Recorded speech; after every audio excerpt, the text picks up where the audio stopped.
देवाकरिता स्वतःला विसरावे. तुम्ही स्वतःला दिवसातून एकदा तरी विसरता की नाही? हल्ली आपण आपल्याला विसरतो, पण ते विषयाकरिताच विसरतो. स्वतःला विसरावे, पण ते विषयाकरिता विसरू नये. एखाद्या वेळेस असे होते की एखादी आनंदाची बातमी समजली म्हणजे आपण काय करतो हे आपल्यालाच कळत नाही. अशा वेळी देह भानावर नसतो हेच खरे. त्याचप्रमाणे दुःखाची बातमी कळली म्हणजे होते. थोडक्यात म्हणजे आपण जेव्हा विषयाच्या अधीन होतो तेव्हा आपण देहाला विसरून विषय भोगतो. त्याचप्रमाणे क्रोधाचे होते. विषयासाठी देह भान विसरणे हे केव्हाही वाईटच, परंतु देवाकरिता जर आपण आपल्याला विसरलो तर ते फारच उत्तम. भजन करीत असताना देह भान विसरून भजन करावे. आपण आता तसे करतो का? भजन म्हणत असताना कोणी ताल चुकला की लगेच आपण रागावतो.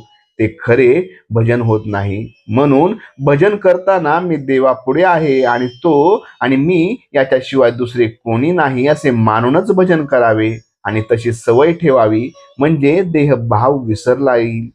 संसारात आपण कोण हे न विसरता संसार करावा, म्हणजे विषयाच्या अधीन केव्हाही न होता संसार करावा. स्वतःची आठवण ठेवून प्रपंच केला तर तो आपल्याला बाधक व्हायचा नाही. व्यवहारात काम, क्रोध, लोभ वगैरे सर्व काही असावे, पण आपण त्याच्या स्वाधीन न होता त्यांना आपल्या ताब्यात ठेवून वागावे, म्हणजे देहभाव आपोआप नष्ट होऊन जाईल. हे सर्व साधायला परमेश्वराला शरण जाणे हा एकच सोपा मार्ग आहे आणि त्याकरिता नामस्मरणात राहणे हेच साधन आहे. कोणी 12 आणि 12-24 वर्षे साधनात राहूनही काही काम झाले नाही असे म्हणतात आणि यात काही अर्थ नाही म्हणून सोडूनही देतात. तेव्हा अशा लोकातच अर्थ नसतो की गुरुत काही नसते. जर आपणच याला कारणीभूत असतो हे पक्के समजावे. संन्यास घ्यायचा असेल तर बायकोला बरोबर घेऊन संन्यास घेता येईल का? त्याचप्रमाणे विषय बरोबर घेऊन गुरुकडे गेलो तर गुरुची खरी भेट होईल का? ते शक्य नाही.